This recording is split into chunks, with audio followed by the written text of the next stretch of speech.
Hello Rita. Hello Pankaj, please help me. আমি ব্যাকুলাইটের crossing এ আছি, please আমায় পিক আপ করে নাও। কি হয়েছে রিতা, আমাকে বলো।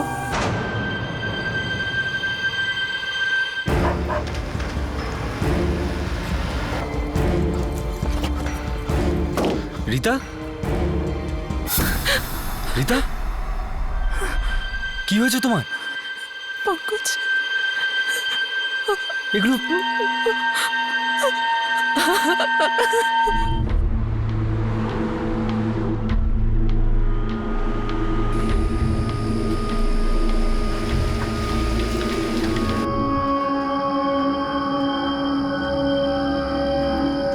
রিতা, তুমি যাও, আমি গাড়ি পার্ক করে আসছি।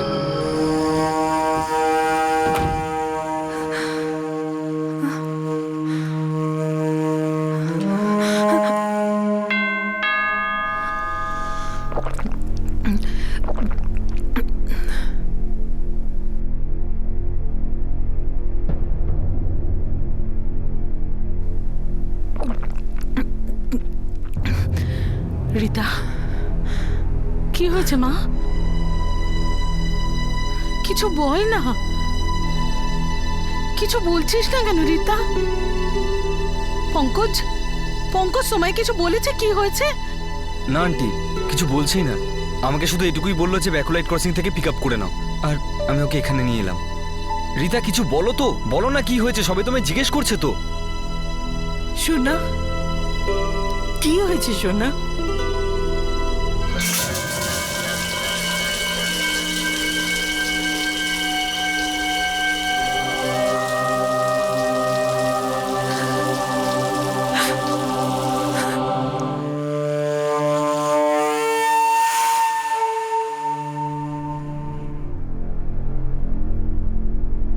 মা, কিছু তো বলো, এইভাবে চুপ করে আছো কেন?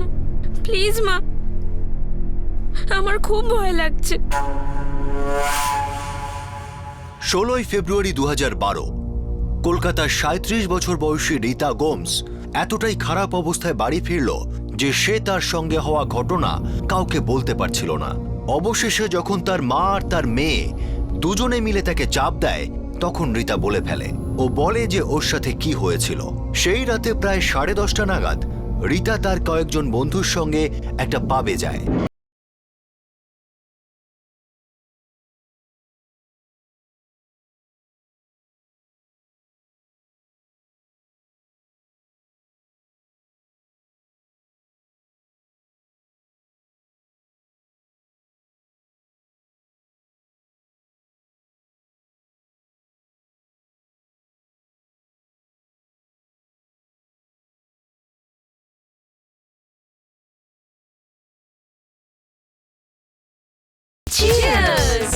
তুমি যদি চাও সূর্যকে নিয়ে যাব তোমাদের বাড়ি, তুমি যদি চাও অক্সিজেনের সাথে করে দেব বাড়ি, যদি তোমার দু চোখ রাত্রির খোঁজে পৃথিবীকে দেব মুড়ে, তুমি চাইলেই বোবা পৃথিবীটা ভরে দেব সুরে সুরে। তুমি কে? তুমি কে? তুমি কে? তুমি কে?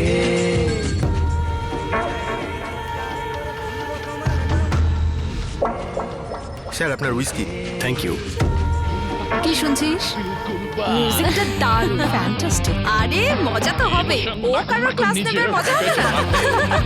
ওরে বাবা, 12টা বাজে, আমি যাচ্ছি। কি যাচ্ছি? না বাবা, আমিও এবার বাড়ি যাব। আমার কোটা তো কমপ্লিট হয়ে গেছে। একটা না না না বাবা, সকালে অফিসে যেতে হবে। আচ্ছা ঠিক আছে, ইয়ার একটা ড্রিঙ্ক। আমার কোটা কমপ্লিট। ওকে গাইস, তোমরা যাও। I have one more drink, তারপর যাব। চল, খেয়াল রাখবি নিজে। Bye. Okay bye, take care. Bye bye bye bye. One beer, please. একটা হুইস্কি আমার জন্য। Hi, Hi. আমার নাম বিক্রম সাওয়ারওয়াল। আপনি কি আমার সঙ্গে জয়েন করবেন? না মানে আমার টেবিলে বসে আমরা একসঙ্গে ড্রিঙ্ক করতে পারি? আমি কিন্তু কামড়াবো না, সত্যি। রীতা গোমস। রীতা, তুমি কি করো? আপাতত আমি জবলেস। এক মাস আগেই জব ছেড়ে দিয়েছি। কেন? মা অসুস্থ ছিলেন, আর আমি এমন কিছু জব করতে চাই যেটা বাড়ি থেকে অপারেট করা যায়। আমার অফিসে একটা কাজের ওপেনিং আছে, তোমার জন্য একদম perfect. Really? Really? Great. Hi Vikram. Hey, এই কেমন আছিস? Hi. এই হাই ডুড। এরা আমার বন্ধু, ও হচ্ছে শাহিদ হোসেন আর এ মাঝার কামরান। Hi. হ্যাঁ বস না, বস বস। Thanks. গাইজ, রীতা এক্ষুনি আলাপ হলো। হাই। Hi. বিক্রম, 2 বাজে, আমাকে যেতে হবে। আরে কি বলছো? আর একটু হয়ে যাক। থ্যাঙ্কস, আমি উঠছি। Bye guys. Take care. Thanks for the drinks. See bye. You.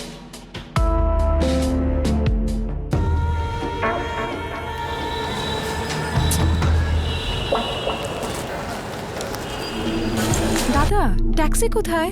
Madam, রানীহাটের ট্যাক্সি এখান থেকে পাওয়া যাচ্ছে না। তো কোথায় পাবো? আপনাকে রেন্টাল ট্যাক্সি স্ট্যান্ডে গিয়ে ট্রাই করতে হবে। দূর বাবা।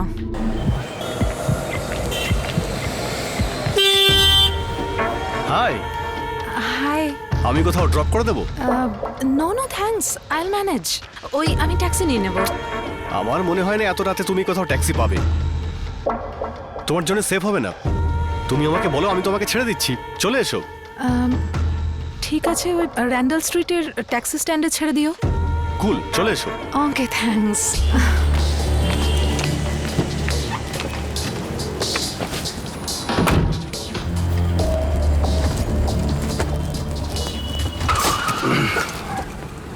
কি হলো বিক্রম, গাড়ি কেন থামালে?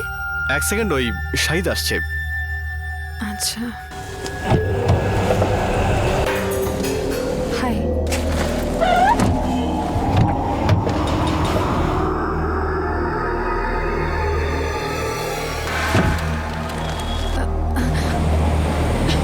বিক্রম, আই থিঙ্ক আমি এখানে নেমে যাই। It's very crowded now. Relax madam, crowd না হলে মজা কিসের? বিক্রম,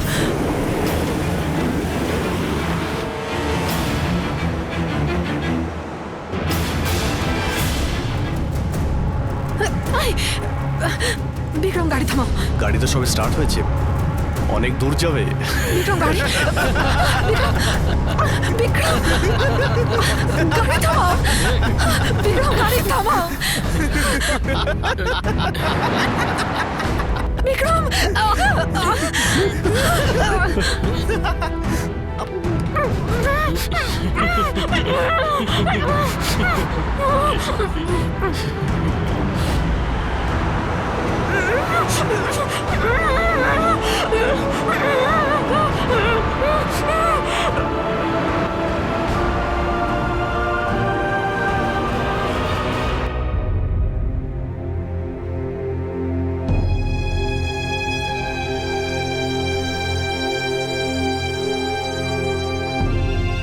দুই সন্তানের মা 37 বছর বয়সী রীতা তার মাকে বলে যে চলন্ত গাড়িতে তাকে ধর্ষণ করা হয়।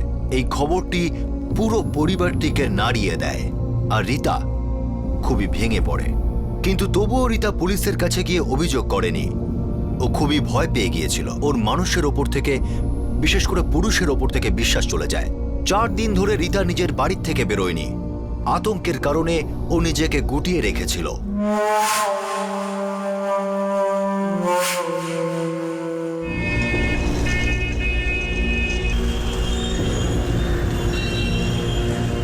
কাম অন নিকোল, ফাস্ট। যাচ্ছি তো। আজ কি আছে? তোমার মিল্ক ফিনিশ করেছো? হ্যাঁ। এই নাও টিফিন বক্স, শেষ করে আসবে। হ্যাঁ গ্র্যানি, আমি এক্ষুনি আসছি। হ্যাঁ মা, good girl.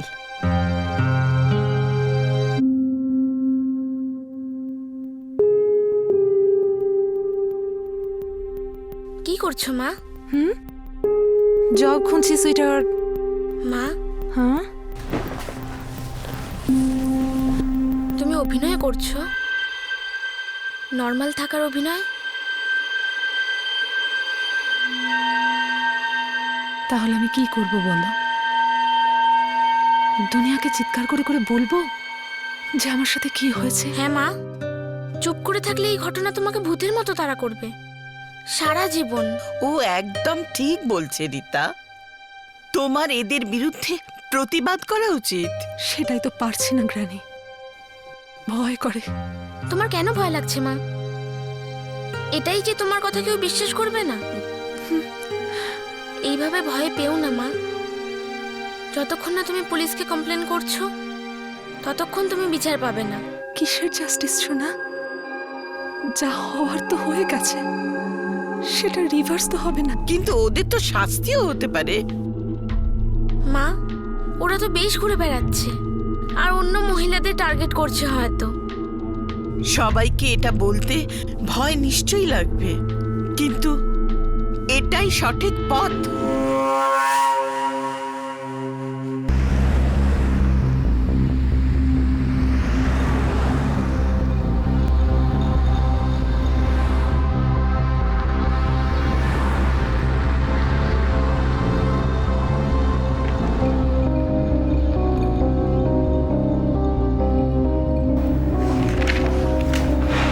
Sir, PI sir এসে গেছেন, আপনারা ভিতরে যেতে পারেন। তো আপনি বলতে চাইছেন চলন্ত গাড়িতে আপনাকে অ্যাসল্ট করা হয়েছে? হ্যাঁ স্যার। গাড়িতে আপনি ছাড়া আরো 5 জন ছিল। হ্যাঁ ঠিক। কিন্তু এটা সম্ভব হলো কি করে? মানে পেছনের সিটে আপনারা 4 জন ছিলেন, আপনার সাথে আরো 3 জন পুরুষ, আর ওরাই আপনার রেপ করেছে। হ্যাঁ স্যার। কি যেন নাম বললেন? বিক্রম সবরওয়াল, মজহর কামরান, শাহিদ হোসেন। বিক্রমের সাথে আপনার পাবে দেখা হয়, কথাবার্তা হয়, তারপর শাহিদ আর মজহরের সাথেও ইন্ট্রোডিউস হয়। হ্যাঁ, তেমন বিশেষ কিছু হয়নি, শুধু হাই হ্যালো পর্যন্ত। হাই হ্যালো দিয়ে শুরু হয় ম্যাডাম, শেষ ওখানেই হয়েছিল। শিওর?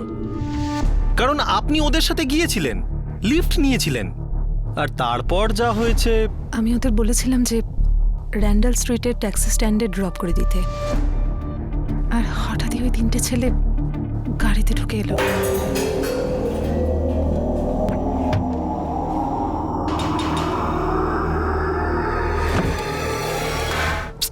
খুব আশ্চর্য লাগছে। Good morning sir. Good morning Dutta, কি কেস আছে? স্যার, ইনি একজন ডিভোর্সি মহিলা, এনার 2 জন বাচ্চাও আছে। 4 দিন আগে ইনি র্যান্ডাল স্ট্রিটের ট্যাটু প্যাবে গেছিলেন। রাত 12টা নাগাদ ওনার 2 জন ফিমেল ফ্রেন্ড বাড়ি চলে যান, কিন্তু এই ম্যাডাম ওখানে একলাই বসেছিলেন। তারপর বিক্রম নামের কোনো এক ব্যক্তির সাথে উনি সেখানে বসে ড্রিঙ্ক করেন, এমনকি ওনার কাছে লিফটও চান। আর এখন ইনি বলছেন গাড়িতে এনার সঙ্গে রেপ হয়েছে, আর রেপ করে চলন্ত গাড়ি থেকে রাস্তায় ফেলে দিয়ে গেছে। প্রথম কথা ম্যাডাম, আপনি একজন বিবাহিতা মহিলা আর 2টি বাচ্চার মা। স্যার, আমার মেয়ে একজন সিঙ্গেল মাদার। 7 বছর আগেও নিজের স্বামীর থেকে আলাদা হয়েছে। Single mother? তা হ্যাঁ ম্যাডাম, আপনি এত রাতে পাবে গিয়ে কি করছিলেন? আই মিন, কি ধরনের এক্সাম্পল আপনি সেট করতে চাইছেন আপনার মেয়েদের সামনে? এই কথার আমার কেসের সঙ্গে কি কানেকশন? আছে ম্যাডাম, আছে বই কি। আপনার এত রাতে পাবে যাওয়া, সেখানে মদ খাওয়া, অপরিচিত পুরুষের সঙ্গে মেলামেশা, আর তার 4 দিন পরে এখানে এসে চেঁচামেচি করা যে আপনার রেপ হয়েছে। কেন আপনি কি গত 4 দিনেও বুঝতে পারেননি যে আপনাকে রেপ করা হয়েছে? আপনি এটা ভেবেছিলেন যে কিভাবে ওই লোকটাকে ফাঁসানো যায়। ইন্সপেক্টর, আমার মেয়ে খুব ভয় পাচ্ছিল, ও শকড হয়েছিল, শকড। কি এমন কারণ থাকতে পারে যে আপনার মেয়েকে পাবে যেতে হয়? স্যার, আমি মাঝে মাঝেই পাবে যাই আমার বন্ধুদের সাথে আমার টেনশন আর স্ট্রেস দূর করার জন্য। ও, স্ট্রেস আর টেনশন। ম্যাডাম, তার মানে পাবে গিয়ে মদ খেলে আর অপরিচিত পুরুষের সাথে মিশলে আপনার স্ট্রেস আর টেনশন কম হয়ে যায়। গুড। আর তার মানে যে লোক আপনার স্ট্রেস আর টেনশন দূর করতে পারবে না, তার উপরে আপনি রেপের অভিযোগ করবেন? না স্যার, আমার রেপ হয়েছে আর এটা সত্যি। আমি এখানে আসতে ভয় পাচ্ছিলাম এটা সত্যি, আর আপনাদের সব বলতে ভয় পাচ্ছিলাম এটাও সত্যি। কিন্তু আমরা ওকে সাহস দিয়েছি, ভরসা দিয়েছি, আর বলেছি এসে কমপ্লেন লেখাতে সব ঠিক হয়ে যাবে। কিন্তু মনে হচ্ছে রীতার ভয় পাওয়াটা ঠিকই ছিল। একটা মেয়ে যার সাথে এমন ঘটনা ঘটেছে, আর আপনারা ওর সঙ্গে এরকম ব্যবহার করছেন। প্রথমত আপনি নিজের মেয়েকে কন্ট্রোল করতে পারেন না, যে কারণে আপনার নাতনিদের উপরে কুপ্রভাব পড়ছে। উল্টে আপনি আমাদেরই ভিলেন বলছেন। এনাদের এফআইআর ফাইল করো। ঠিক আছে। মেডিকেল এক্সামিনেশনের জন্য যেদিন ডেট পাওয়া যাবে আপনাদের জানিয়ে দেওয়া হবে। Thank you sir. স্যার মস্তি করতেই গিয়েছিল, আর যখন দেখলো ছেলেটা পাত্তা দিচ্ছে না, তখন ভাবলো তুরুপের তাসটা একটা রেপের চার্জ ফাইল করে দেওয়া হোক। একে ডিভোর্সি, তারপরে সিঙ্গেল মাদার, টাইম পাসই করছিল। আর তার মানে তো এই নয় যে আমরা আমাদের সময় নষ্ট করব।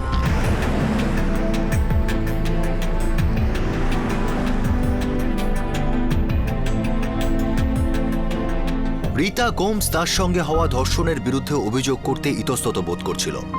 সেটা হয়তো এই জন্য যে রীতা এর আগে কখনো পুলিশ স্টেশনে যায়নি, আর শেষ পর্যন্ত যখন সে গেল তখন সেই অনুভূতি কোনো যন্ত্রণার চেয়ে কম ছিল না, যেন সে সেই রাতের ঘটনার সঙ্গে আবারও সম্মুখীন হচ্ছিল। পুলিশে কমপ্লেন করার পর 4 দিন কেটে গেল, কিন্তু এখনো পর্যন্ত মেডিকেল এক্সামের জন্য কোনো ফোন আসেনি। রীতা গোমস আর তার পরিবার এই ধর্ষণ আর পুলিশ স্টেশনে হওয়া অপমানকে হয়তো ভুলেও যেত, কিন্তু ওদের একজন আত্মীয়তা হতে দেননি। উনি একজন সোশ্যাল ওয়ার্কার ছিলেন, আর উনি রীতার সঙ্গে হওয়া অন্যায় মানতে পারছিলেন না। আসছি।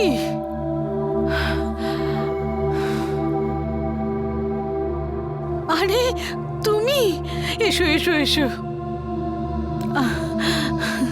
কেমন আছো তুমি? আমি ভালো আছি মার্থা, তুমি কেমন আছো?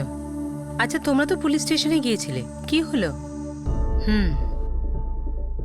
তোমরা এফআইআর এর কপি কেন চাওনি? আমরা তো জানতামই না যে কপি চাইতে হয়। হ্যাঁ, সেটা তো ঠিক আছে, কিন্তু ওরা তো এই ব্যাপারটা জানে যে এফআইআর এর কপি দিতে হয়। ছাড়ো না আন্টি।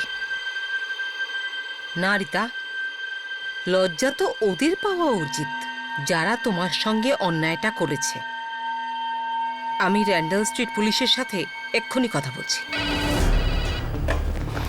এসপিআই মজুমদার। নমস্কার মজুমদার বাবু, আমার নাম লিলিট সুকেরা। আমি রীতা গোমসের আন্টি। ওই 4 দিন আগে একটা কমপ্লেন লেখাতে এসেছিল। কে রীতা গোমস? কিসের কমপ্লেন? রীতাকে চলন্ত গাড়িতে রেপ করা হয়েছিল 16ই ফেব্রুয়ারি রাতে। আচ্ছা, ওই রীতা গোমস। আমাদের এফআইআর এর কপি চাই, আর আমি এটাও জানতে চাই যে রীতার মেডিকেল চেক আপ এখনো কেন হয়নি। ম্যাডাম, যখন কমপ্লেন করা হয়েছে তখন মেডিকেলও নিশ্চয়ই হবে। যদি রিপোর্টের এতই তাড়া ছিল তাহলে রীতা গোমস অভিযোগটা 4 দিন পরে কেন করলো? যদি আজ সন্ধ্যের আগে রীতার মেডিকেল চেক আপের জন্য ডাক না আসে, তাহলে আমি হায়ার অথরিটির সাথে এই বিষয়টা টেক আপ করব। ও ম্যাডাম, পুলিশকে হুমকি দেওয়ার ভুলটা আপনি করবেন না। যখন আমি বলে দিয়েছি মেডিকেল রিপোর্টের জন্য ডাকা হবে, তখন হবে।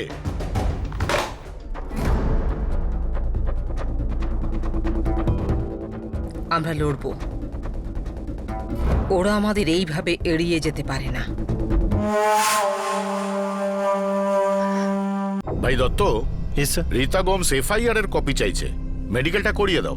ঠিক আছে স্যার, তাহলে আমি হসপিটাল থেকে টাইম নিয়ে নিচ্ছি।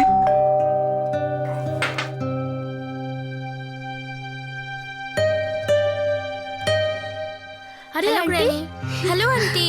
সারা, তোমরা কেমন আছো? ভালো আছি, আমি দেখছি। হ্যালো, আমি ডিআর দত্ত বলছি, র্যান্ডাল স্ট্রিট পুলিশ স্টেশন থেকে। মায়ের ফোন পুলিশ স্টেশন থেকে।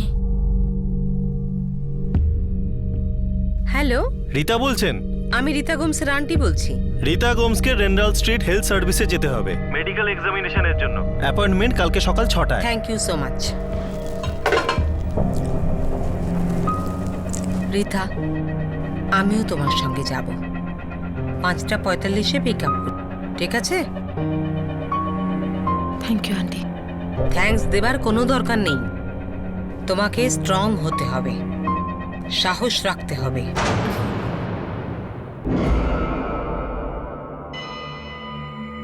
I I fold my hand and softly say, thanks for giving my food for those who work that I may eat. It may bless it to I pray. Amen.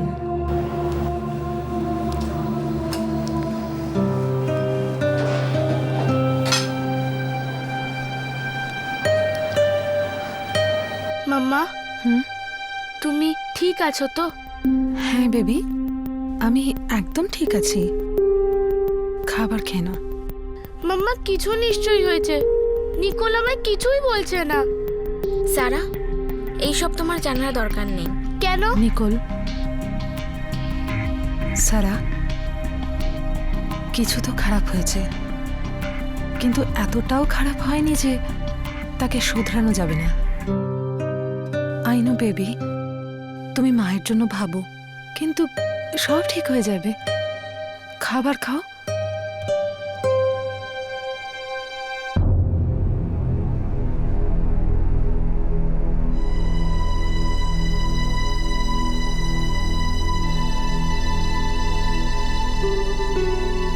তুমি একা নও, আমরা সবাই তোমার সাথে আছি।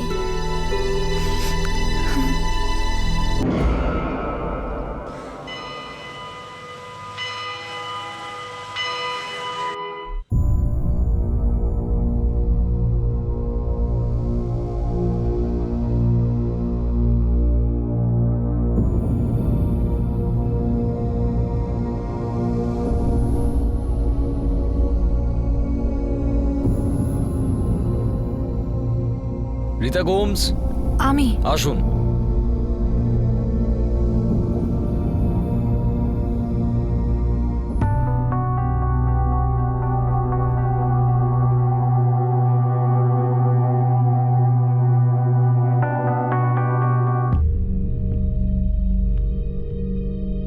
একটু পা তুলুন।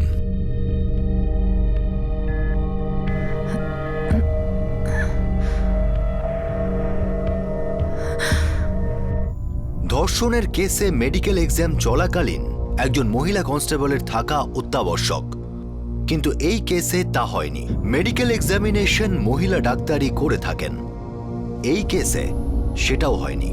যদিও হাসপাতাল কর্মীরা ভালো ব্যবহারই করেছিল, কিন্তু ধর্ষণের কেসে যেসব প্রসিডিওর ফলো করা হয় সেটা হয়নি। হয়তো আইনি আধিকারিকরা আগে থেকেই এটা ঠিক করে নিয়েছিল যে এটা ধর্ষণের কেসই নয়। বাহ, তাহলে পুলিশের কাজ আপনিই আমাদের শেখাবেন। দেখুন, এখানে আপনাকে আমি শেখাতে আসিনি, আমি শুধু এফআইআর এর কপিটা চাইছি আর একটা প্রশ্ন করছি। যখন রীতা এখানে রেপের কমপ্লেন করতে এসেছিল, তখন ওকে মেডিকেল চেকআপের জন্য কেন পাঠানো হয়নি? দত্ত। হ্যাঁ স্যার। এনাদের এফআইআর এর কপিটা দিয়ে দাও। হ্যাঁ, কিন্তু ম্যাডাম আপনাদের একটু ওয়েট করতে হবে, ইনচার্জ কনস্টেবল এখনো আসেনি। হ্যাঁ ঠিক আছে।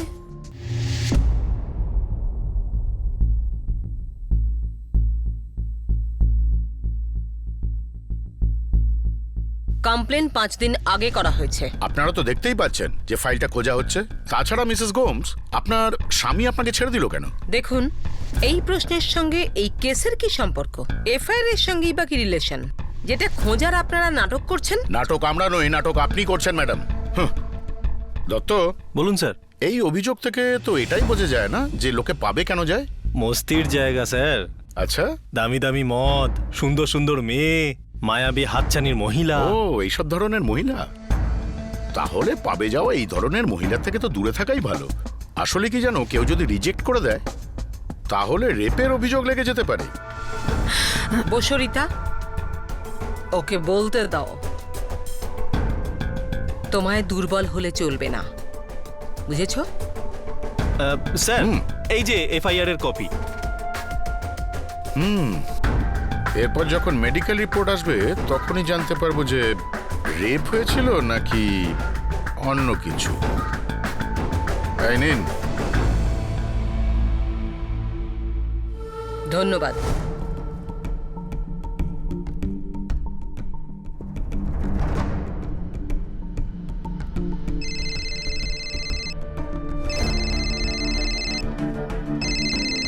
হ্যালো সৌমিত্র, আমি লিলিত সুকেরা বলছি। ও মিস সুকেরা, কেমন আছেন? হ্যাঁ আমি ভালো আছি। তোমার 2 মিনিট সময় হবে? হ্যাঁ বলুন না। সৌমিত্র, এই কেসটা আসলে আমার এক আত্মীয়ের মেয়ের। কি বলছেন? একবার দেখা করতে পারি? নিশ্চয়ই, আপনি আমার অফিসে চলে আসুন। কি হিপোক্রিসি এটা! একদিকে আমরা লিবারেল হওয়ার কথা বলি যে ডিভোর্সই জীবনের শেষ নয়, সিঙ্গেল ডিভোর্স মাদার, প্রথমে একজন মহিলা, বাইরে যান, বন্ধু বানান, জীবনটা নতুন করে বাঁচুন। কিন্তু রিয়েলিটি কি? একজন সিঙ্গেল ডিভোর্স মাদার পাবে গেলে তখনই তার ক্যারেক্টার নিয়ে একটা প্রশ্ন বা আঙুল ওঠে। আমাদের কালচারে না একটা বিশাল বড় প্রবলেম আছে। আমরা নারীকে হয় দেবীর স্থান দিই, না হলে বেশ্যার। সমস্ত নৈতিকতার দায়িত্ব একটা সাধারণ মহিলার উপর, আর পুরুষ তাদের বিহেভিয়ারে কোনো রকম বাধা নেই। সৌমিত্র, আমি রিতার জন্য সাপোর্ট চাই। আপনি চান যে রিতার এই ঘটনাটা আমি নিউজ পেপারে ছাপি? আমি চাইছি সত্যের ইনভেস্টিগেশন হোক। বুঝতে পেরেছো?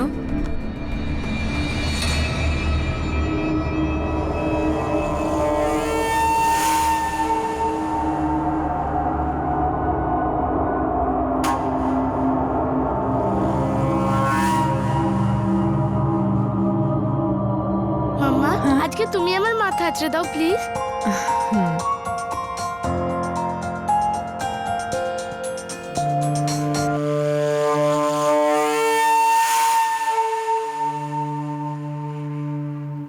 কলকাতা সাধারণ মানুষের শহর। ইতিহাস সাক্ষী যে যখনই এই ধরনের কেস উঠে এসেছে, কলকাতার প্রেস আর জনতা সর্বশক্তি দিয়ে নির্যাতিতার পাশে দাঁড়িয়েছে, ন্যায়ের জন্য আন্দোলনে যোগ দিয়েছে। রীতা গোমস রেপ কেসেও তাই হয়। যে কেসটি কিছুদিন আগে পর্যন্ত অন্ধকারে ধামাচাপা পড়ছিল, সেই কেসটি হঠাৎই সমগ্র শহরের মুখে মুখে ঘুরছিল। অবশেষে প্রশাসনকে অ্যাকশন নিতেই হয়। অফকোর্স স্যার, ইনভেস্টিগেশন চলছে, কিন্তু স্যার প্রেস তো সবসময় বাড়িয়ে চড়িয়ে বলে। এই কেসে আদৌ কিছু আছে কি? স্যার সত্যি বলতে কি, এই রীতা গোমসকে আমার খুব চালাক মনে হয়। এই দেখুন না, একলা একলা পাবে যায়, যে কোনো ছেলেদের সাথে বন্ধুত্ব করে, তারপর দুজনে একসাথে বসে ওখানে মদ খায়, হয়তো কোনো কাজের কথাটা তো হয়, সেরকমই কিছু একটা হয়েছে হবে। আর এখানে এসে রেপ হয়েছে বলে চেঁচাচ্ছে। এই কেসের পেপার এক্ষুনি আমার টেবিলে চাই। Of course sir, I'll do that. Hello, রে গাড়িতে মজা পাসনি না? আবার অভিযোগ করতে যাচ্ছিস? শালি, 2 পয়সার কেসটা যদি এগোয় না, তো দেখ তোর কি অবস্থা করছি আমি, বুঝলি?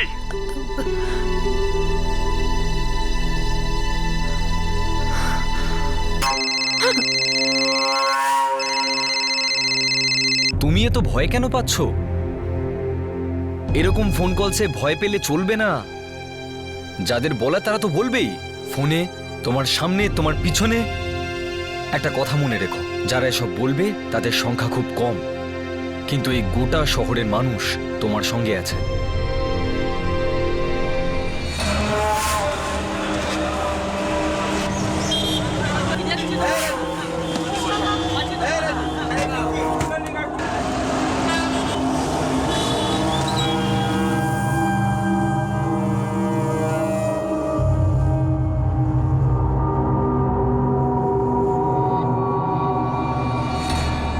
আচ্ছা, পাপটা কি দিদি?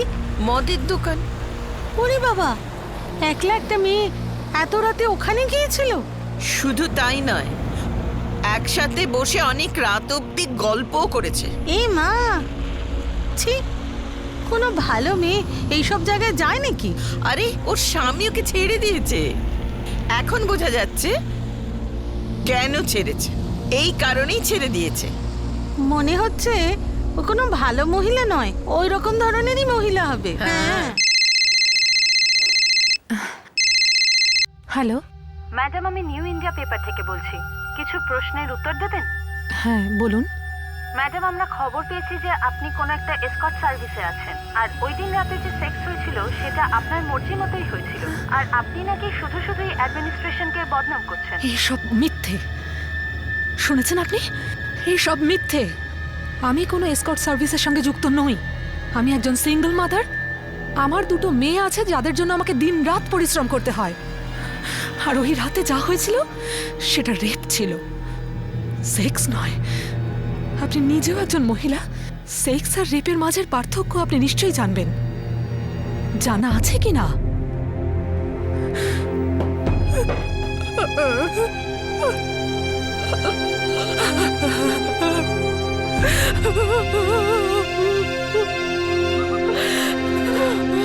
কি হয়েছে রিতা? কি ছিল ওটা? আরে রিতা, কি বললি? হয়েছে? কি হয়েছে? কাঁদছিস কেন? কাঁদছিস কেন মা? বল কি হয়েছে? কি হয়েছে বল না। রীতা গোমসের জীবন এখন একটা খোলা বইয়ের মতো। সবাই সত্যিটা জানতে চাইছিল, কিন্তু সত্যের অনুসন্ধান হচ্ছিল না। প্রশাসন এটাকে নৈতিকতা আর মরালিটির দস্তাবেজ করে তুলেছিল, আর সরকারের বিরুদ্ধে ষড়যন্ত্র বলা হচ্ছিল। প্রশাসনের শীর্ষ ব্যক্তি তো কোনো রকম সহানুভূতি ছাড়া একটা অফিসিয়াল স্টেটমেন্ট দিয়ে দেন যে এই ধর্ষণের ঘটনা একটা মন গড়া গল্প, আর হয়তো এটা বিরোধীদেরই কাজ। বারবার রীতা গোমসের চরিত্রের দিকে আঙুল তোলা হয়, কিন্তু প্রশাসন যত এই কেসকে ধামাচাপা দেওয়ার চেষ্টা করে, মিডিয়া ততই এই কেসটাকে তুলে ধরে। অবশেষে মিডিয়ার জয় হয় এবং এই ধর্ষণ কেসে একটা টপ লেভেল ইনভেস্টিগেশনের আদেশ দেওয়া হয়। বারবার রীতা গোমসের চরিত্রের দিকে আঙুল তোলা হয়, কিন্তু প্রশাসন যত এই কেসকে ধামাচাপা দেওয়ার চেষ্টা করে, মিডিয়া ততই এই কেসটাকে তুলে ধরে। অবশেষে মিডিয়ার জয় হয় এবং এই ধর্ষণ কেসে একটা টপ লেভেল ইনভেস্টিগেশনের আদেশ দেওয়া হয়।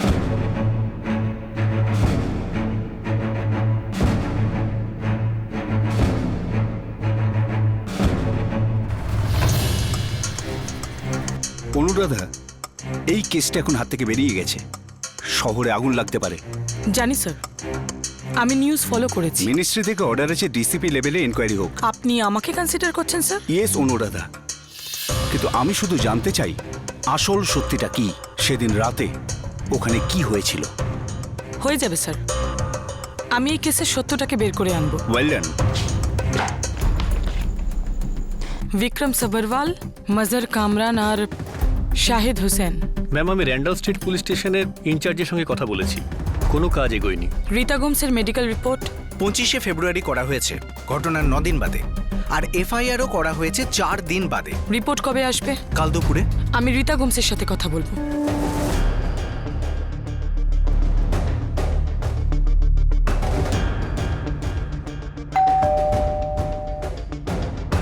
রীতার সাথে দেখা করতে চাই। হ্যাঁ ম্যাম, আমার ওদের সবার মুখ মনে আছে, কিন্তু কারোর নাম্বার নয়। আপনি আপনার স্টেটমেন্টে বলেছিলেন যে বিক্রম আপনাকে কোনো জব অফার করেছিল। আমার অফিসে একটা কাজের ওপেনিং আছে, তোমার জন্য একদম পারফেক্ট। হ্যাঁ ঠিক। ফোন নম্বর এক্সচেঞ্জ হয়নি? না ম্যাম, কেননা আমি ওখান থেকে বেরিয়ে চলে গিয়েছিলাম যখন ওর বন্ধু মজহার আর শাহিদ ওখানে এসেছিল। ম্যাম, আমার বিক্রমের সঙ্গে খুব ক্যাজুয়াল কথা হয়েছিল, বাস একটা ড্রিঙ্ক নিয়েছিলাম, হাই হ্যালো, কিছু কাজকর্ম, এই আর কি, এছাড়া আর কিছু নয়। ওর সাথে রিলেশনশিপ করার আমার কোনো ইন্টারেস্ট ছিল না, আমি সত্যি বলছি। বিক্রমের সেই গাড়ি যার ভেতরে আপনিও ছিলেন, তার নাম্বারটা নিশ্চয়ই মনে আছে?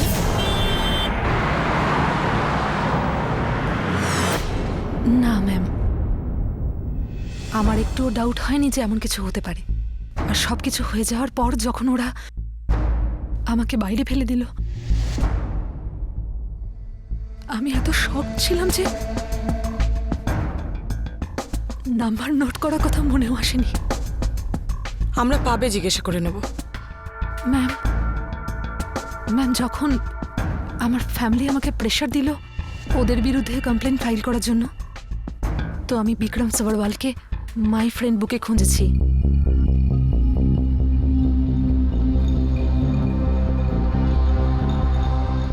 এটাই?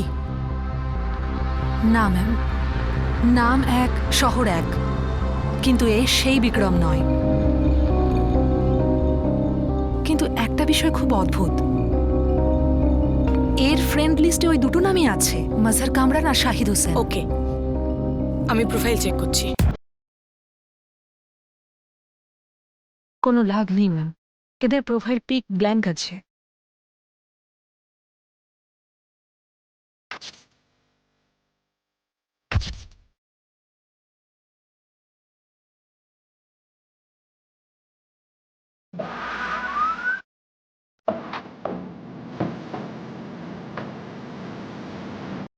ম্যাডাম, একটা কথা জিজ্ঞেস করি আপনাকে, আপনি সত্যি এই কেসটাকে সলভ করতে চান না শুধুই কন্ট্রোভার্সিসকে থামানোর জন্য? রীতা গোমস, আমার কাজ এই কেসের সত্যিটাকে খুঁজে বের করা, আর সেটা আমি করবই। Let's go. রীতা গোমস, আমার কাজ এই কেসের সত্যিটাকে খুঁজে বের করা, আর সেটা আমি করবই। Let's go.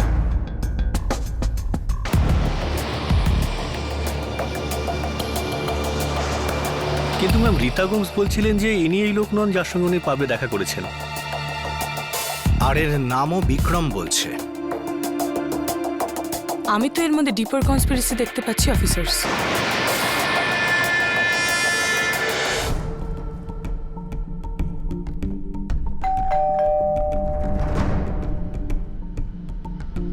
হ্যাঁ বলুন।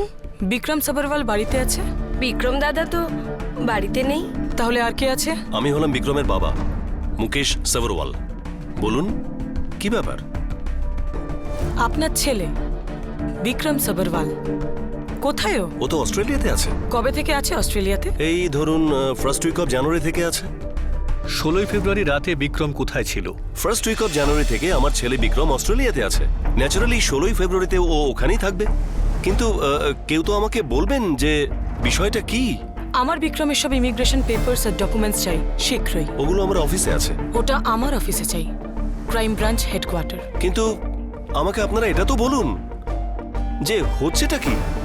আপনারা আমার ছেলে বিক্রমকে কেন খুঁজছেন? মিস্টার সাবরওয়াল, আপনি সব পেপারস নিয়ে আমার অফিসে আসুন, আপনি সব জানতে পেরে যাবেন।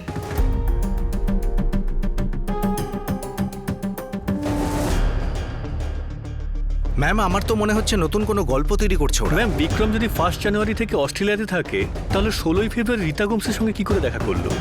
এটাও হতে পারে এই বিক্রম সেই বিক্রম নয়, বা এটাও হতে পারে রীতা গোমসের এই লোকটার সঙ্গে কোনো যোগাযোগ ছিল আর এখন তাকে ফাঁসানোর চেষ্টা করছে। আমার মনে হচ্ছে না আমাদের এরকম কোনো কনক্লুশনে পৌঁছানো উচিত যতক্ষণ না আমরা মজহার কামরান আর শাহিদ হোসেনের আসল চেহারাটা জানতে পারছি। রীতা বলেছিল ওরা দুজন বিক্রমের বন্ধু। Right ma'am. আর ওরা দুজনে এই রেপের সাথে জড়িত। একবার দুজনের মধ্যে একজন আমাদের হাতে ধরা পড়ে যাক officers, I am telling you, আমাদের তদন্তের একটা নতুন চ্যাপ্টার খুলবে।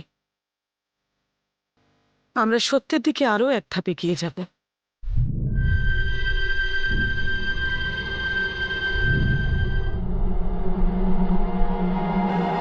রীতা, কোথায় যাচ্ছিস? মা, আমি একটা ইন্টারভিউর কল পেয়েছি, গিয়ে দেখি।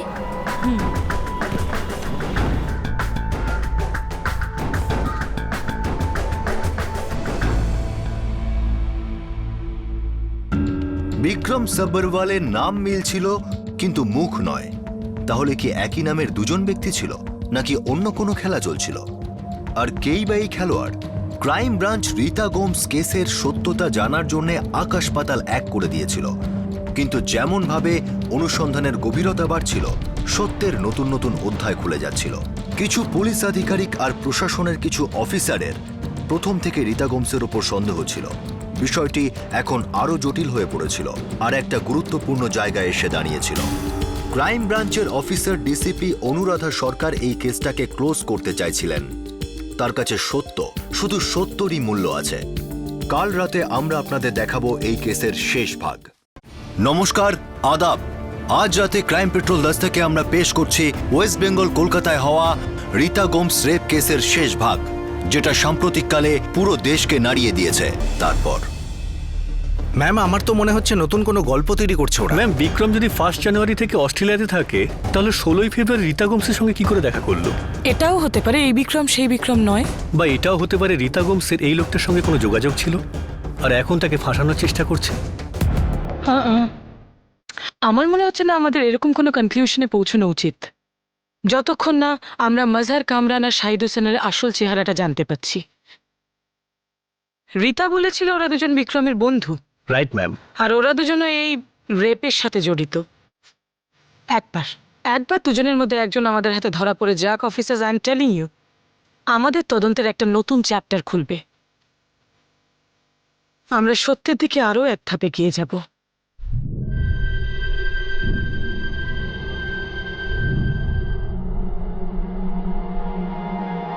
রীতা, কোথায় যাচ্ছিস? মা, আমি একটা ইন্টারভিউর কল পেয়েছি, গিয়ে দেখি।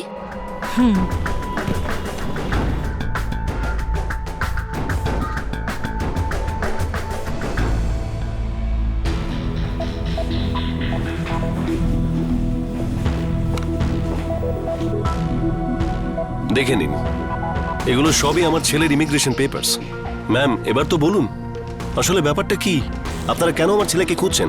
আপনি র্যান্ডাল স্ট্রিট রেপ কেসের সম্পর্কে পড়েছেন এবং শুনেছেন, রাইট? হ্যাঁ হ্যাঁ, পড়েওছি, শুনেওছি। So what? ওই কেসে মুখ্য অভিযুক্তর নাম হলো বিক্রম সবরওয়াল। ওর দুই বন্ধুর নাম হলো মজর কামরান আর শাহিদ হোসেন।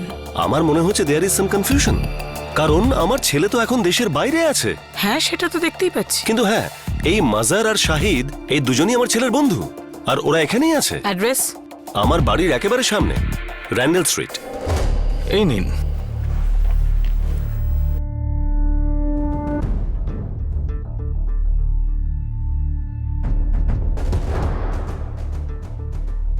এই রিপোর্ট অনুযায়ী তো মেয়েটার রেপ হয়নি। আগে হ্যাঁ, মেডিকেল এক্সামিনেশনে রেপের কোনো চিহ্ন নেই, কিন্তু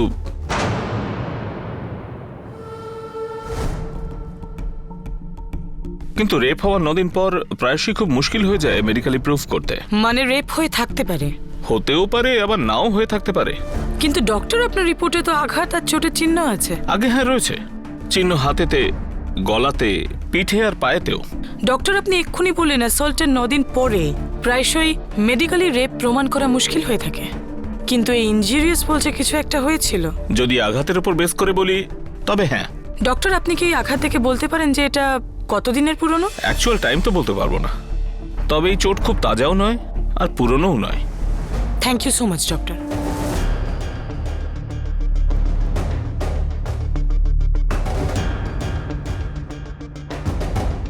হ্যাঁ, অফকোর্স, বিক্রম আমাদের ভীষণ ভালো বন্ধু। কিন্তু ম্যাম, ও তো এখন অস্ট্রেলিয়াতে আছে। ইনফ্যাক্ট ম্যাম, 16 ফেব্রুয়ারি রাতে তো আমরা ট্যাটু পাবে যাইনি। মজার আর শাহিদ, 16 ফেব্রুয়ারি রাতে কোথায় ছিলে তোমরা দুজন? 16 ফেব্রুয়ারি, হ্যাঁ, আমাদের এক বন্ধুর বার্থডে পার্টি ছিল সল্ট লেকে। আমরা রাত্রি 1:30 অবধি ওখানেই ছিলাম। আর ম্যাম, আমরা এই পার্টিতেই আমাদের মোবাইল থেকে একটা ভিডিও করেছিলাম ম্যাম। দেখাও। মজার, ওই ভিডিওটা দেখা।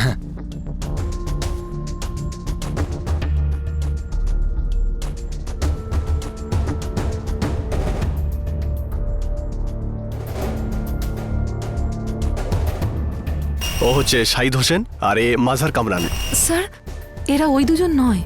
এরা মাজহার আর শাহিদ, বিক্রমের বন্ধু।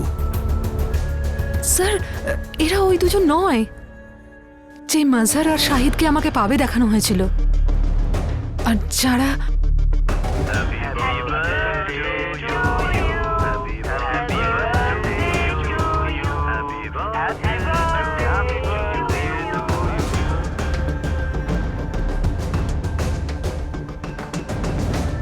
আমরা তো সেদিন মজার আর শাহিদ, তোমরা এখানে এসেছো, thank you so much. You may go now. Thank you ma'am. Okay, thank you ma'am. যদি এই 3 জন ওই 3 জন না হয়ে থাকে, তাহলে ওই 3 জন কারা? যাদের সাথে রিতার পাবে দেখা হয়েছিল, আর রিতা গোমসের কথা অনুযায়ী যারা ওকে গাড়িতে রেপ করেছে। ম্যাম, এমনও তো হতে পারে যে রীতা গোমস ট্যাটু পাব যায়নি। ম্যাম, অনেকে তো এটাও বলছে যে এই পাবে যাওয়ার ব্যাপারটা রীতা পুরোটাই বানিয়ে বলছে, আদৌ এমনটা কিছু হয়নি। রিতার বন্ধু শায়লা আর কঙ্কনা, আমি ওদের সাথে কথা বলতে চাই। আর হ্যাঁ, রীতা গোমসের প্রতিটা ডিটেল চাই আমার। Yes ma'am.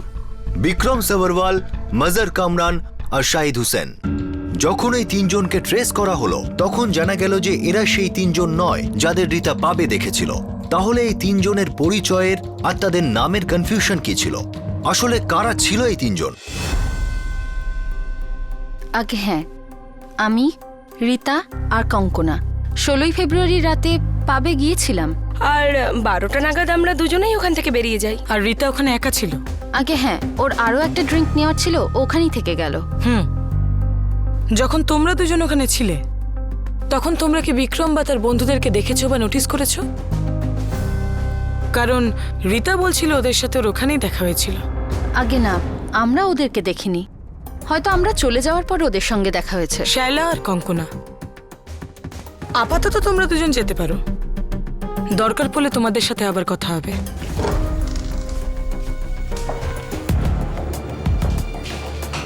ম্যাম, রীতা গোমসের কাছে এই মুহূর্তে কোনো কাজ নেই। ও প্রথম চাকরি এই কারণেই ছাড়ে কারণ ওর মা প্রায়ই অসুস্থ থাকেন, তাই ওকে বাড়িতে থাকতে হয় ম্যাম। ও ডিভোর্স কবে হয়েছে? 2006-এ। বিয়ে হয় 1994 সালে। স্বামীর নাম রায়ান আর এটা ছিল একটা লাভ ম্যারেজ। বড় মেয়ে নিকোল 1999-এ জন্মেছে। ছোট মেয়ে সারা 2001-এ জন্মেছে। রীতা রায়ানের মধ্যে বনিবনা হতো না, এই কারণে মিউচুয়াল কনসেন্ট নিয়ে দুজনে আলাদা হয়। ম্যাম, তবে থেকে রীতা বিভিন্ন কল সেন্টারে কাজ করে ওর মেয়েদের প্রতিপালন করছে। বর্তমানে ও মা আর ঠাকুমার সাথে থাকে। এই মহিলার কাছে মিথ্যে কথা বলার কোনো রিজন নেই। কি পাবে ও মিথ্যে কথা বলে? আমার মনে হয় যাদের সাথেও দেখা হয়েছিল তারা 3টে মিথ্যে নাম নিয়েছিল। কিন্তু ম্যাম, এই 3টে নামই কেন? হয়তো 3জন বিক্রম, মজহার আর শাহিদকে ভালো করেই চেনে। ইয়েস ম্যাম, হতে পারে কোনো কারণ আছে এই 3জনকে ফাঁসানোর ব্যাপারে। অথবা কোনো ষড়যন্ত্রই নেই, নিজের আইডেন্টিটি লুকানোর জন্য ওই 3টে নামেরই ব্যবহার করা হয়েছে। বিষয়টা এরকম, তুমি এখনই পাবে গেলে আর নিজেকে রয় বলে ইন্ট্রোডিউস করলে, কেউ কেন সন্দেহ করবে? ম্যাম, আমাদের ট্যাটু পাবে যাওয়া উচিত। হ্যাঁ, রীতা গোমসকেও সাথে নিয়ে যাব। হ্যাঁ, আমি এখনই রেডি হয়ে আসছি। হ্যাঁ। কি বললো আন্টি? ওরা আমাকে পাবে ডাকছে। তোমার টেনশন হচ্ছে? হ্যাঁ। আমি যাব তোমার সঙ্গে? চলো, আমিও যাচ্ছি। আন্টি, ওরা নিতে আসছে। আচ্ছা আচ্ছা, ওই ডিসিপি অনুরাধা সরকার? অনেস্ট অফিসার, নিয়ম কানুন মেনে চলেন।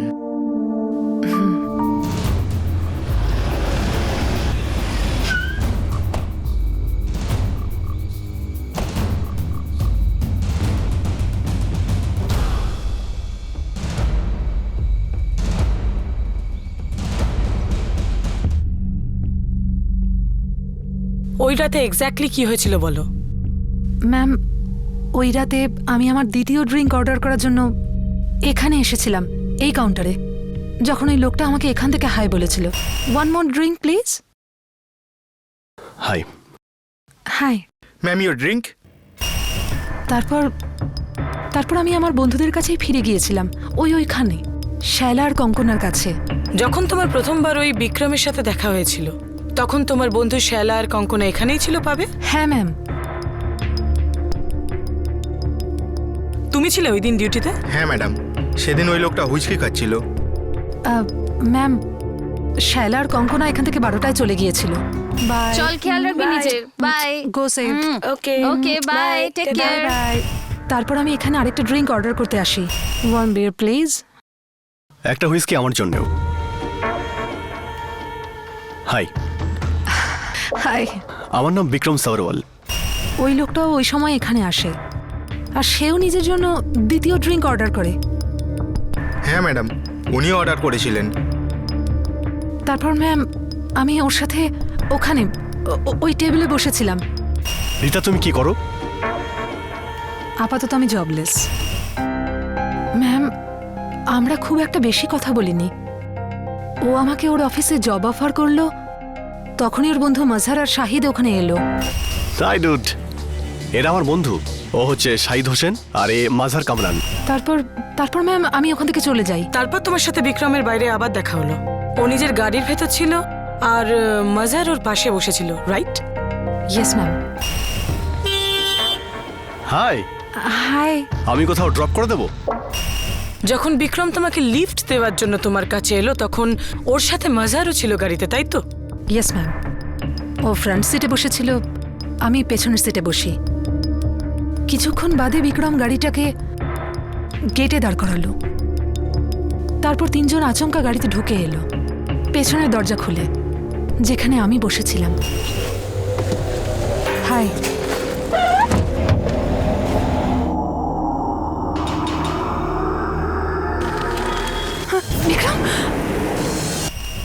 তারপর ওরা আমাকে ব্যাকলাইট ক্রসিংয়ে ফেলে দিল।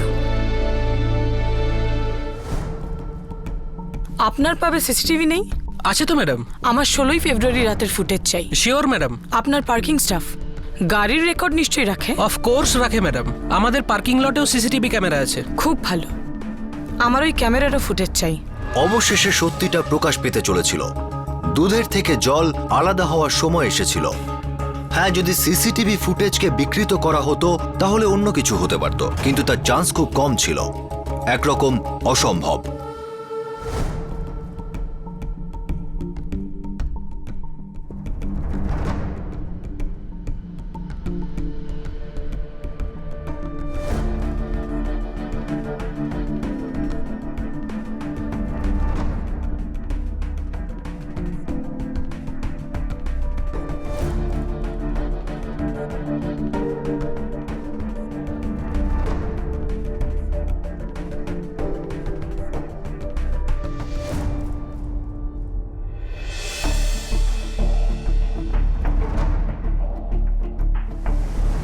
রিতা, এরাই কি বিক্রম আর মজহার?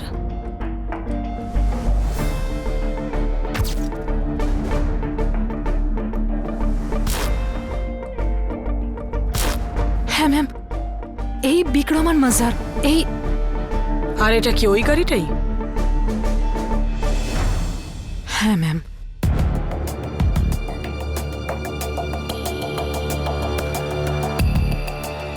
রেজিস্ট্রেশন ডিটেল বের করো। Yes ma'am. হে যেই হোক যেখানেই হোক আমরা ওকে ধরে ফেলবো। Thank you so much. আপনি যেটা করছেন খুব ভালো কাজ করছেন, না হলে এখনো পর্যন্ত আমাদের রিতাকে শুধু হিউমিলিয়েশন আর ইনসাল্টই সহ্য করতে হয়েছে। Thank you so much. থ্যাঙ্কসের কোনো প্রয়োজন নেই, আমি নিজের ডিউটি করছি। যেই মুহূর্তে এরা আমাদের হাতে ধরা পড়বে আপনাদেরকে ফোন করে ডেকে নেব।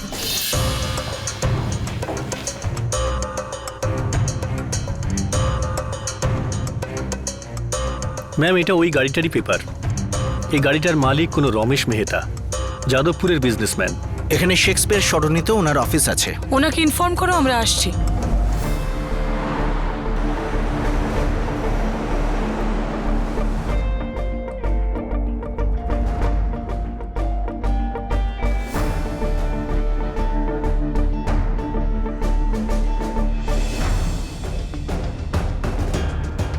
আগে এটা আমারই গাড়ি।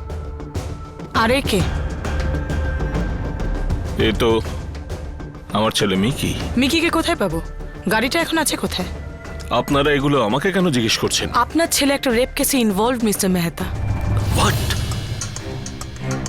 কিন্তু সেটা কি করে হয়? মিস্টার মেহতা, মিকি কোথায় তাড়াতাড়ি বলুন। মিকি তো নিজের বন্ধুদের সাথে বাইরে গেছে, মানে বলতে চাইছি ও আউট অফ স্টেশন। কোথায় সেটা তো বলেনি আমাকে। মিকির ফোন নাম্বার তো নিশ্চয়ই আছে আপনার কাছে। আপনার ছেলে যখন 20330054। আমরা খুঁজে নেব, আর ততদিন ওর সাথে কন্ট্যাক্ট করার চিন্তাও করবেন না, খুব খারাপ হতে পারে। দেখুন, আপনাদের নিশ্চয়ই কোথাও ভুল হচ্ছে। সেটা তো তখন জানা যাবে যখন ও ধরা পড়বে, আর যদিও পালায় তাহলে বোঝা যাবে যে আপনি ওকে সাহায্য করছেন।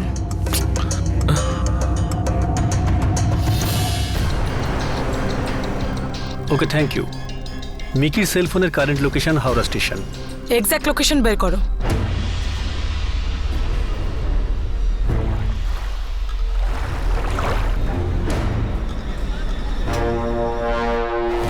ম্যাম, আপনার গেস ঠিকই ছিল। গাড়িটা কার পার্কিং লটে একেবারে এন্ট্রান্সের মুখেই দাঁড়িয়ে।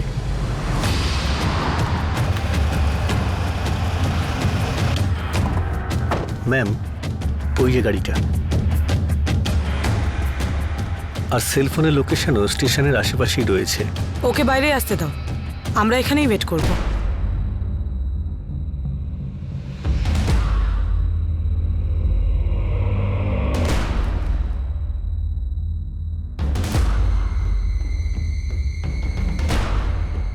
ওই যে আসছে, লেটস গো।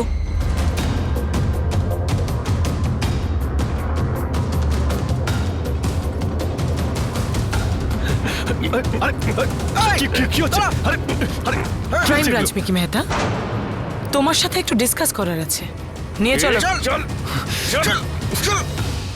আসল অপরাধী পুলিশের হাতে ধরা পড়ে। এবার এই কেস সমাধান হতে চলেছিল।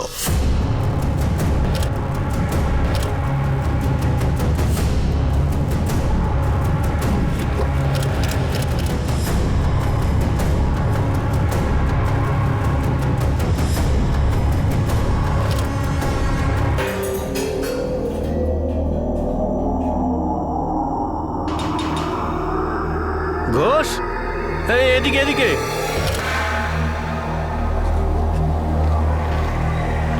ম্যাডাম, এই দেখুন, এটা পেছনের দরজা থেকে পেয়েছি।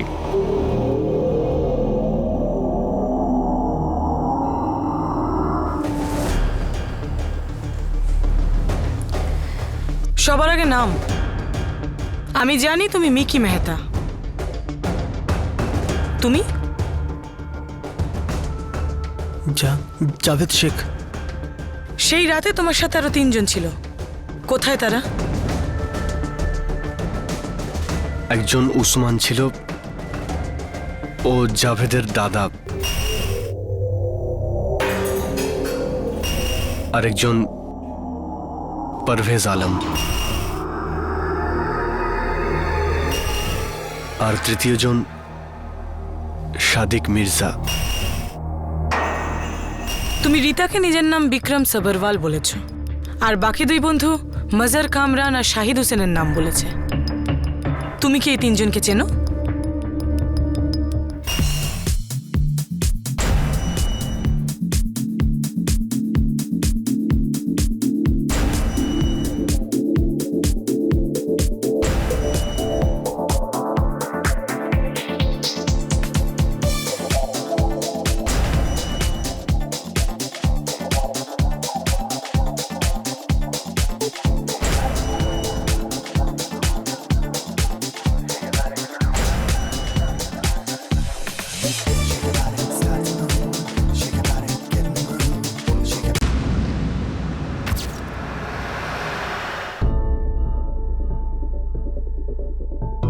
বিক্রম, শাহিদ আর মাজার, এরা 3 জন যে জিমে যেত, আমরা ওই জিমে যেতাম।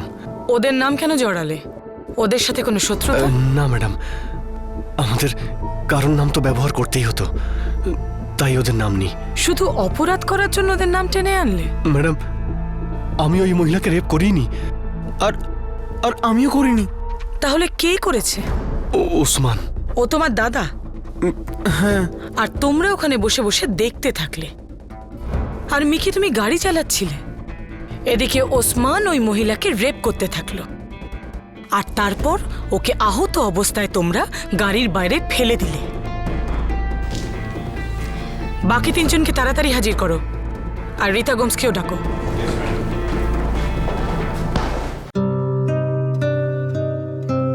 এতে আঠা লাগিয়ে এভাবে রাখতে হয়। মা, আমার ফোনটা দাও না প্লিজ। অ্যান্ড দেন এটাকেও, বাট ডু ইট প্রপারলি। হ্যাঁ রীতা? হ্যাঁ, ক্রাইম ব্রাঞ্চ থেকে ফোন। হ্যালো। হ্যাঁ হ্যাঁ, আমি এখনই আসছি। Thank you so much. কি হলো? মা, ওরা ধরা পড়েছে, আমাকে আইডেন্টিফিকেশনের জন্য ডেকেছে।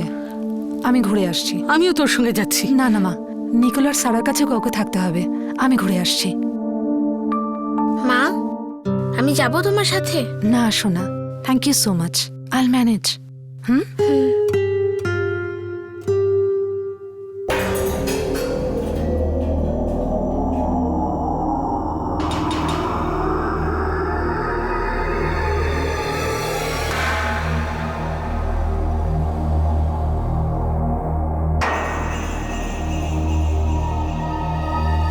গাড়ি তো সবে স্টার্ট হয়েছে, অনেক দূর যাবে।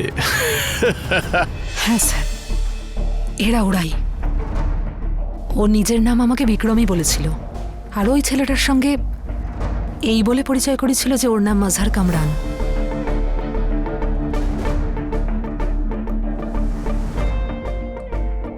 এটা আমরা ওই গাড়িতে পেয়েছি।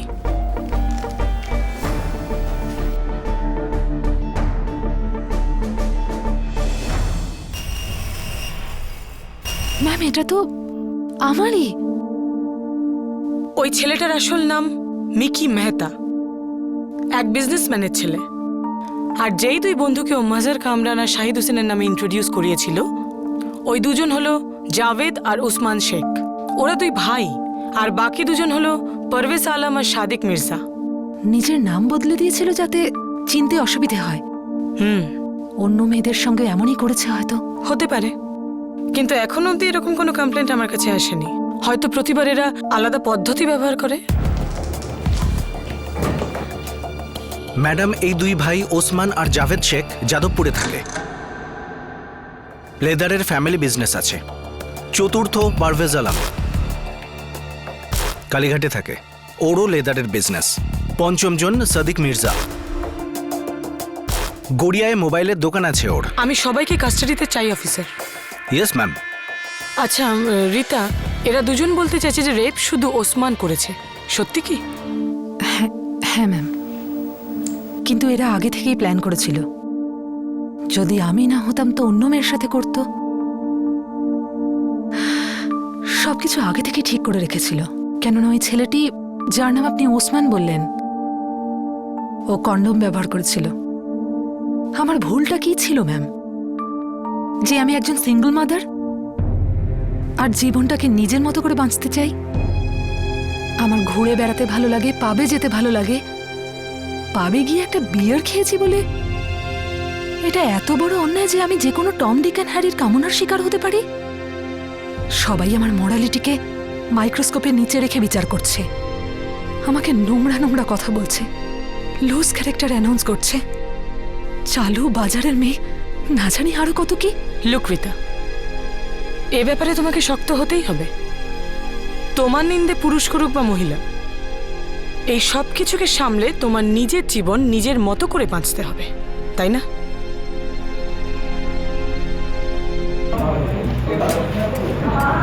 শটে সবকিছু রেডি আছে তো? Order, rolling, action.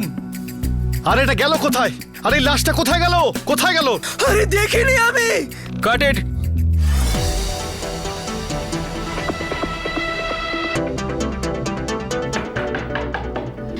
এখনো বাকি আছে 5 মিনিট। দূর বাবা, বললাম না এখনো দেরি আছে। 1 মিনিট দাঁড়াও, দেখো তো কে এসছে। আর হ্যাঁ, যদি ওই নতুন অ্যাসিস্ট্যান্ট হয় তাহলে বলবে পুরো 1 ঘন্টা লাগবে, ওকে? হ্যাঁ স্যার। Crime branch. তুমি প্রথমে মিথ্যে বলেছ। কেন বলেছো জানতেও চাই না। আর একটা চান্স দিচ্ছি। আমি জানি না ও কোথায়। মিনিস্ট্রি মিটিং এর জন্য ডেকেছে, এই কেসটা নিয়ে ডিসকাস করতে চান। 1 মিনিট দাঁড়াও, দেখো তো কে এসছে। আর হ্যাঁ, যদি ওই নতুন অ্যাসিস্ট্যান্ট হয় তাহলে বলবে পুরো 1 ঘন্টা লাগবে, ওকে? হ্যাঁ স্যার। Crime branch. স্যার, আমি উসমানকে অনেক দিন ধরে দেখিনি। সানা, ওসমান শেখ তোমার বয়ফ্রেন্ড? না না স্যার, ও তো শুধু আমার ভালো বন্ধু। লাস্ট কবে দেখা হয়েছে তোমাদের? অনেক দিন হয়ে গেছে স্যার, 1 মাস মতো। দেখো সানা, আমরা জানি যে ওসমান তোমার বয়ফ্রেন্ড, কিন্তু হয়তো তুমি জানো না যে ওসমান একটা ক্রিমিনাল কেসে ইনভলভড। স্যার, আমি সত্যিই জানি না উসমান কোথায়। ইনফ্যাক্ট আমি নিজেই কলকাতার বাইরে ছিলাম। কোথায় ছিলে তুমি? মুম্বাই। মুম্বাইয়ের কোথায়? হোটেল সালভিরা, জুহু। ও নিশ্চয়ই তোমার সাথে কন্ট্যাক্ট করার চেষ্টা করবে। মনে রেখো, প্রথমেই তুমি আমাদের জানাবে। হ্যাঁ। Thank you.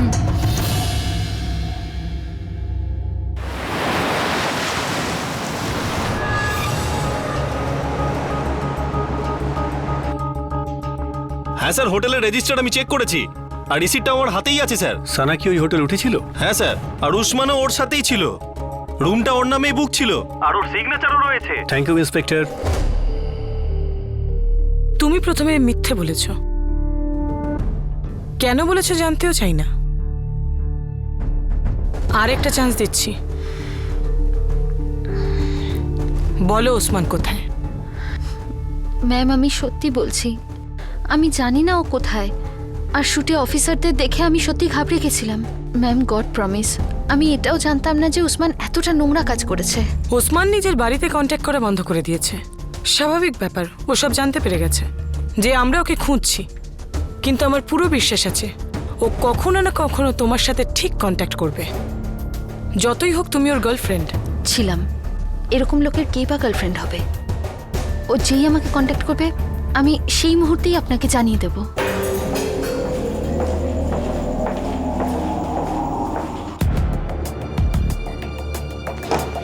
ম্যাডাম, পারভেজ আলমকে ধরা গেছে।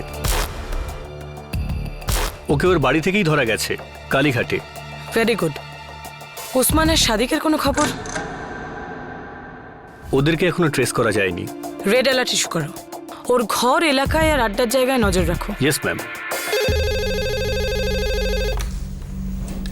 হ্যালো, ডিসিপি সরকার বলছি। ম্যাডাম, আমি অ্যালাইভ নিউজ থেকে বলছি। এই কথাটা কি সত্যি যে আপনি র্যান্ডেল স্ট্রিট রেপ কেসের অভিযুক্তদের গ্রেপ্তার করে ফেলেছেন? এখনো ইনভেস্টিগেশন চলছে। ম্যাম, তাহলে কি রীতা গোমসকে সত্যিই রেপ করা হয়েছিল? এটা কি সত্যি যে রীতা গোমস কোনো মন গড়া গল্প বলছিলেন না? দেখুন, এই কেসের এখন ইনভেস্টিগেশন চলছে, তাই এই বিষয়ে এখন আপনাকে কিচ্ছু বলতে পারবো না। কিন্তু হ্যাঁ, খুব তাড়াতাড়ি এই কেসের অ্যানাউন্সমেন্ট হবে। Thank you.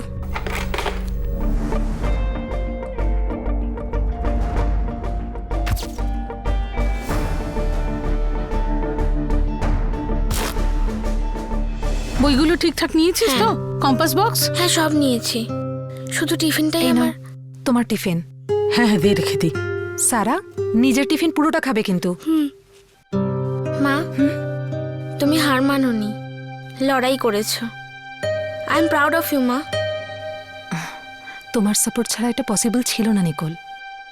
Thank you so much সোনা।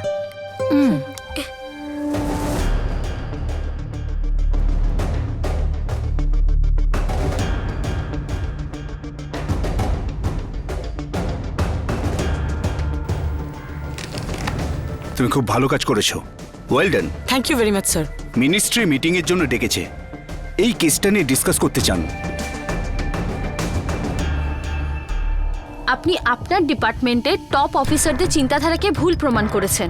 এই কেস পুরো ফোর্স মিলে সলভ করেছে, আর এই কেস সলভ হওয়াতে পুরো ডিপার্টমেন্ট আর অ্যাডমিনিস্ট্রেশন খুব খুশি হয়েছে। Thank you. যদি খুশি হয়েছেন তাহলে আপনার ট্রান্সফার কেন হচ্ছে?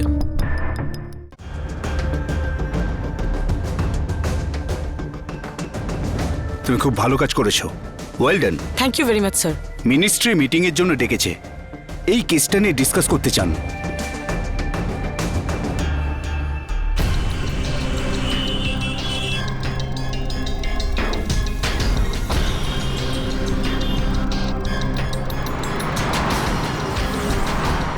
ডিসিপি অনুরাধা সরকারের তত্ত্বাবধানে কলকাতা ক্রাইম ব্রাঞ্চ এই কেসটির সত্যতা তুলে ধরে। আর এই সত্যতা সেই মিথ্যা থেকে অনেকটাই আলাদা ছিল যা প্রশাসন আর পুলিশের আধিকারিকরা সত্য মনে করছিল। এরা সবাই রীতা গোমসের কেসটাকে একটা ষড়যন্ত্র বলেছিল। তার চরিত্রকে, তার পার্সোনাল লাইফকে সবকিছু এর মধ্যে টেনে আনা হয়।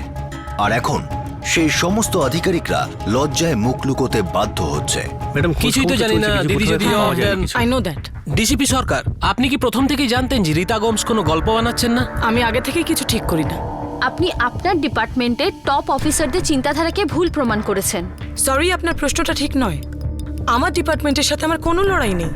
এই কেস পুরো ফোর্স মিলে সলভ করেছে, আর এই কেস সলভ হওয়াতে পুরো ডিপার্টমেন্ট আর অ্যাডমিনিস্ট্রেশন খুব খুশি হয়েছে। Thank you. যদি খুশি হয়েছেন তাহলে আপনার ট্রান্সফার কেন হচ্ছে? দেখুন, আমি একজন পাবলিক সার্ভেন্ট, পুলিশ অফিসার। নিজের কাজ খুব ভালো করে জানি। এই দেশের ল অ্যান্ড অর্ডারকে মানি। কাজেই আমাকে যেখানেই দায়িত্ব দেওয়া হোক না কেন, আমি আমার ডিউটি চালিয়ে যাব নিষ্ঠার সাথে। Thank you.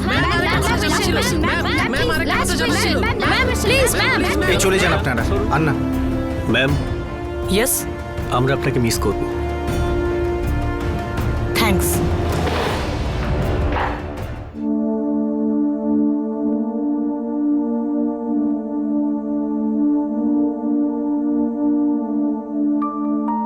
বাঘিনীর মতো আমার কেসটা লড়লো, সত্যিটাকে সামনে আনলো।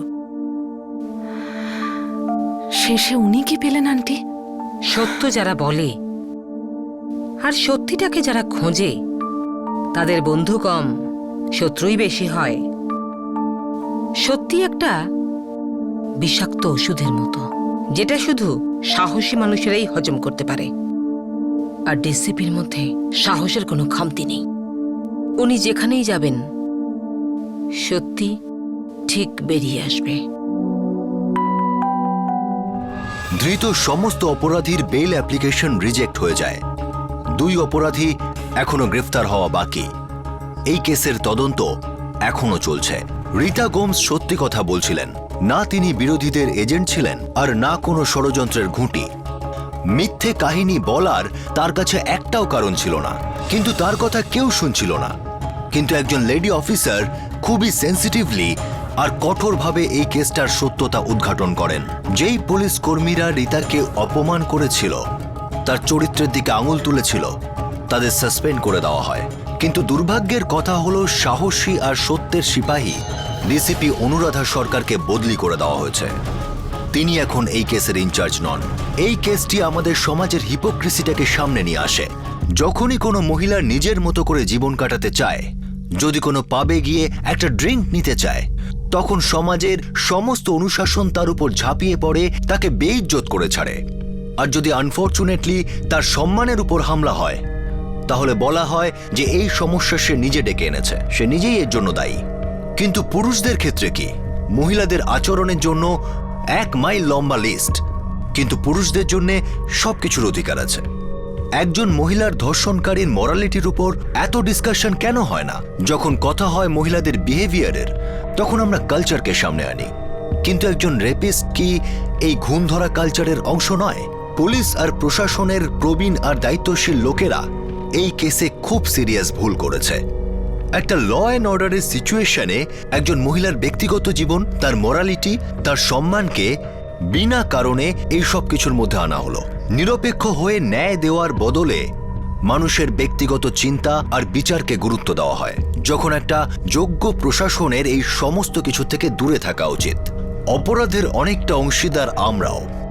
আমরা সমাজের সদস্য, পুরুষ আর মহিলা। বেশিরভাগ সময় মহিলাদের আচরণ নিয়ে বেশি জাজমেন্টাল হয়ে যাই। প্রয়োজন হলো আমরা আমাদের সভ্যতাকে রেগুলারলি পরখ করি, অ্যানালাইজ করি আর তাকে স্বচ্ছ করে তুলি।